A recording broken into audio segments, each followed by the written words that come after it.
Even now, after 31 years, this will be my 31st year, and I know that on the Tuesday, when we start and the first race goes off, the hairs on the back of my neck will stand up because the crowd, the noise, it's like a football crowd, they just cheer, it's fantastic. The atmosphere is unbelievable. The first trucks arrived to start building it in the first week in April, so it continually grows each week. Each Monday morning you come in and you see something else, and then all the way through to this week, where the place is, we're doing the last minute touches, you know, the final bit of painting and the lick and the polish, I used to call it, to get everything just so when we open next Tuesday, it's the best we could possibly get it, weather permitting.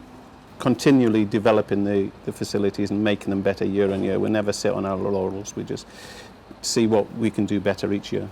One of the reasons that I believe that people love this is because of the tradition we've got and the link we've got with the royal family.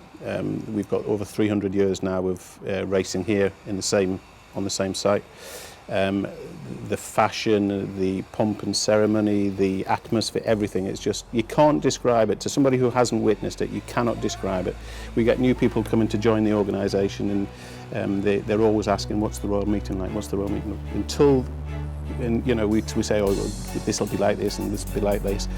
But when you, afterwards, when you speak to them again, say, I didn't realise what it was going to be like.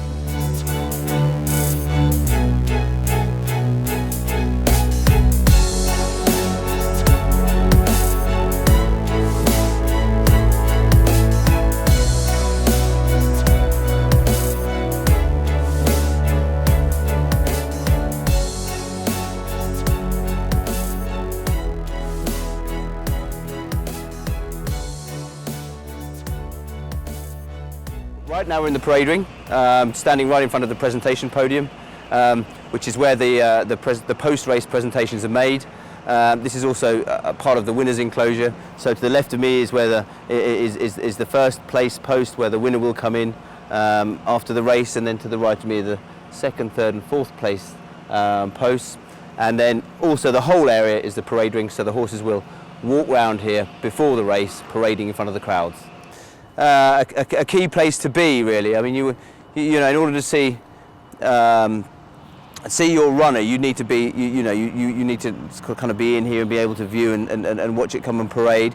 Obviously, also there's the royal procession that takes place here before racing begins, and the royal procession will come in underneath the archway there and turn right and actually go right round the whole parade ring, and the Queen will alight from the landaus, and the royal party will alight just in front of the weighing room. And the whole of these stands all around the parade ring are full up with public welcoming Her Majesty and the royal party in. So yeah, it's an incredible sort of atmosphere in place during Royal Ascot. So we've just now arrived onto the track. This is just past the winning line. You can see the winning post here. The actual winning post backdrop is being now built in advance of Royal Ascot, so that's still being prepared, and there are some final touches being made really to the whole track.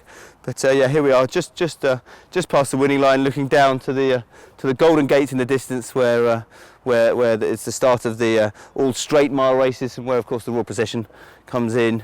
Primarily, as Clerk of the Course, responsible for giving, and what Clerk of the Course are known for, giving the going description. You know, and for example today, you know, that today one does that with the use of the going stick. Today the going is good. Resistance the soil is providing, and how much moisture is in the track, to give a going description.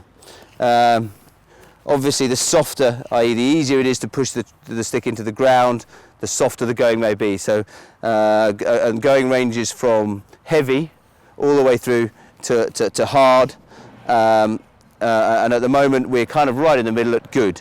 I love Royal Ascot just because the quality of the racing. And because we get, you know, huge numbers of happy people here enjoying the week, and it's great to be involved with a venue and a sport where people come and enjoy what they're watching and have a really good day out, and there's something to be proud about being part of that.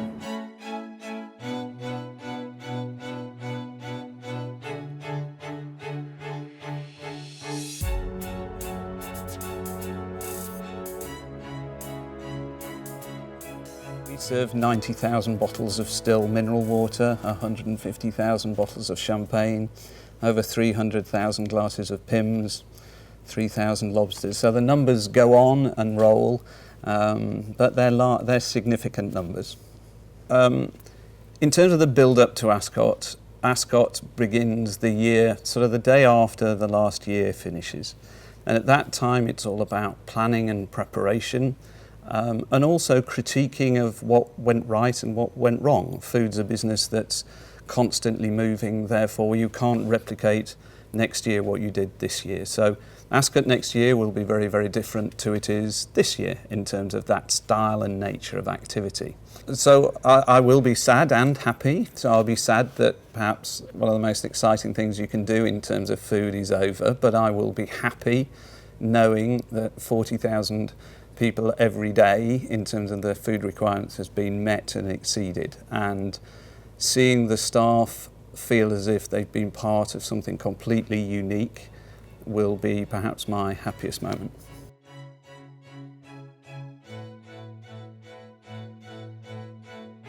If it's like previous years, I'm reduced to tears, believe it or not, because it's just a release of emotions.